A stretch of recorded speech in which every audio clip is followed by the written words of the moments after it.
কাঁচা দইয়ে বেগুন ভাজা দিয়ে কি কাণ্ড করছো বলো তো? দইটাও গেল, বেগুনটাও গেল। পুরোটা না দেখে একদম কোনো কথা বলবে না তুমি। আগে পুরোটা দেখো আমি কি করি। গুণ নেই বলে তার নাম নাকি বেগুন, কিন্তু বেগুন যে কত গুণে সমৃদ্ধ আপনি গুণে শেষ করতে পারবেন না। তার মানে গুণী মানুষেরও কদর নেই আর গুণী সবজিরও? গুণী মানুষ বলতে তুমি ঠিক কাকে বোঝাতে চাইছো বলো তো? নিজের মুখে আর নিজের কি প্রশংসা করি বলো তো? হ্যাঁ, করো না, না করাই ভালো। বড় লোকদের বাজার থেকে বেগুন কিনেছি, তাই মাছ ধরার জালে করেই বেগুন দিয়ে দিয়েছে। এখান থেকে দুটো বেগুন বার করলাম ঠিকই, তবে কাটবো কিন্তু একটাই। লেজা মুড়ো বাদ দিয়ে গোল গোল চাকা করে কেটে নেবো। প্রায় 1 ইঞ্চি মতো চওড়া, চাইলে লম্বা লম্বা ফিঙ্গারের মতো কাটতে পারেন। এবার ম্যারিনেট করছি। প্রথমেই নুন হলুদ দিলাম আন্দাজ মতো, তারপর 1/2 চা চামচ গুঁড়ো লঙ্কা ও তারও অর্ধেক জিরে গুঁড়ো। পারলে একটু জল ছড়া দিয়ে দিতে পারেন, এতে মশলাগুলো ভালো করে বেগুনের গায়ে আটকে যাবে। এক কাজ করো, আটা দিয়ে বেগুনের গায়ে বরঞ্চ তুমি মশলাগুলো আটকে দাও। তুমি কি পাগল হয়ে গেছো? যেটুকু ভালো হতো সেইটাও খারাপ হয়ে যাবে। এটাকে অন্তত আধ ঘন্টা এইভাবেই রেখে দিন। এই ফাঁকে দইটা রেডি করে নেব। 1 কাপ মতো দই নিয়েছি। এটা কিন্তু টক দই, একদম আইসক্রিমের মতো ঘন আর ক্রিমি। প্রথমেই স্বাদ মতো বিট নুন ও 1 চা চামচ চিনি দিয়ে ভালো করে মিশিয়ে নেব। অল্প একটু জল দিলাম, তবে দইটা কিন্তু বেশি পাতলা করলে চলবে না। দেখুন এই রকম ঘন রাখতে হবে। নুনটা একটু চেখে দেখে নেবেন, সাদা নুনও দিতে পারেন দরকার হলে। এবার দইটা সরিয়ে রাখবো।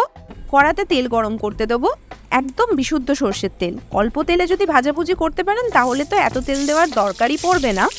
এই এত তেল খরচা করার জন্য কোন দিন আমার বর আমাকে বাড়ি থেকে বিদায় করে দেবে। এক এক করে বেগুনগুলো ছেড়ে দিয়েছি। আঁচটা মিডিয়াম রাখবো, সমানভাবে ভাজা হবে। আঁচ খুব কমিয়ে দিলে বেগুনগুলো কিন্তু আবার তেল টেনে নেবে। এক পিঠ ভাজা হলে আর এক পিঠ উল্টে দেবো। সুন্দর গোল্ডেন করে ভাজতে হবে, কালো ঝুল করে ফেলবেন না। বেগুনগুলো ভাজা হলে একটা একটা করে তুলে নেব। একেবারে ফ্যাটানো দইটার ওপরেই তুলে রাখছি।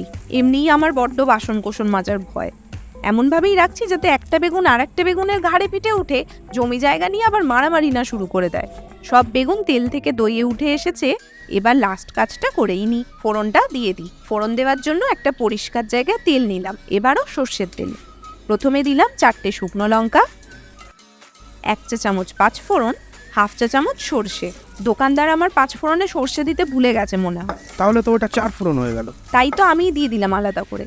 শেষে কারি পাতার দুটো ডাঁটি থেকে সব পাতা টেনে ছিঁড়ে এর মধ্যে দিয়ে দেবো। যা চড়বড় করবে দেখবেন, ভয়তে যেন আবার পালিয়ে যাবেন না রান্নাঘর ছেড়ে। সাহস করে এখনো দাঁড়িয়ে আছেন তো? তাহলে এবার কড়া উপর করে সব তেল মশলাটা দই বেগুনে ঢেলে দিন। হালকা হাতে সব ভালো করে মিশিয়ে নেব। হ্যাঁ, এটা হলো উড়িষ্যা স্টাইলের দই বেগুন। এখনো যদি ভিডিওটা দেখেন তাহলে নিশ্চয়ই নামটা জানা হয়ে গেল। আর অপেক্ষা নয়, এবার ফ্রিজ থেকে বেগুন বার করে ঝটপট এই রান্নাটা করে ফেলুন। টাটা।